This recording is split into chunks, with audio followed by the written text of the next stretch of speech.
allows me to find a great luxury now in living without a car in Japan and living a simpler life. But had I grown up in India or Bhutan, I would be so grateful for access to the outside world that you're getting with every passing day.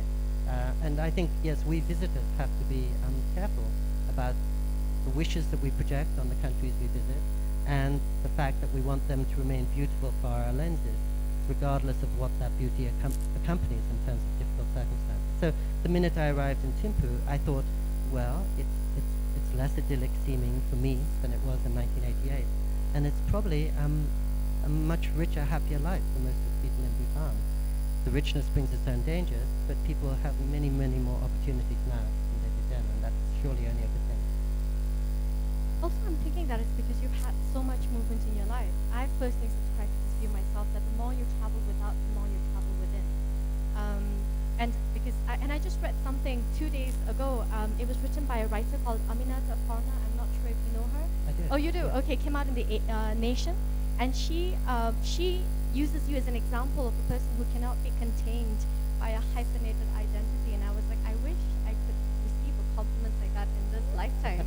When you move around so much, and the title of what she wrote was called "Your Nationalism Cannot Contain Me." And we live in such a complex world. You've traveled so much. I think in the essay you've written, you were crossing continents on your own by the time you were 9 years old. If you had not had such a frenetic existence, do you think you would have appreciated the stillness, approached it the way you have done? I think so. I think it's a basic human longing, and I think it's really about health, as I was saying, but it's also about happiness. And sometimes I meet friends and I'll say to them, or I'll say to myself, if you're really, really happy racing from the status upgrade to the tweet, to the Instagram, to the cell phone, to the email, please keep doing it.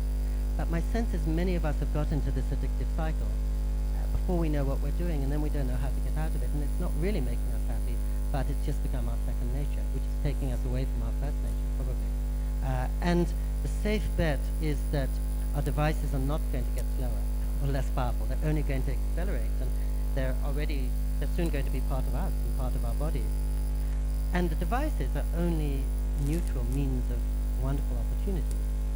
The problem is never in the devices, it's in our failure to make discerning use of them. So I think the point of optimism here is that as our devices accelerate and as our life gets quicker and quicker, it's up to us, and we're the only ones who are going to be able to bring any sanity to that. The devices aren't going to teach us how to be sane or healthy or happy, but we have the means at any moment so to do. And that's why when you were asking about still silence and religion and how one might begin in an ever more stressful world to incorporate those, I'm quite hopeful, because my suspicion is everybody in this room has 5 minutes today when they could probably sit still or try to clear their mind or decide while they're waiting in a line, while they're waiting for the bus, before they go to bed, that they can use that time just to do nothing. And it might actually liberate them more than if they use that time quickly to check their text before they go to sleep. Did you imagine an audience for the Art of Stillness while you were thinking about it, you were conceptualizing it, and then you were writing it? Was there a person you had in mind that you felt you were writing this for?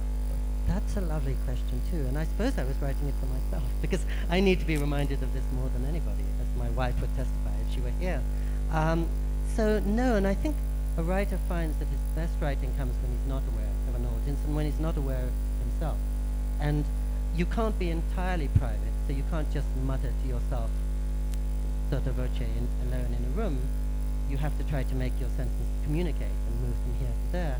But that said, I didn't have any specific audience, except I noticed that so many of my friends and so many of my bosses seem more and more stressed and more fretful and less able to take care of some of their human responsibilities. And again, just a trivial example is that I used to work for Time magazine, and we had quite a big staff, and we worked around the clock, and every week we produced about 40 articles would come out, fairly carefully fact-checked and copy edited, and a fairly polished product.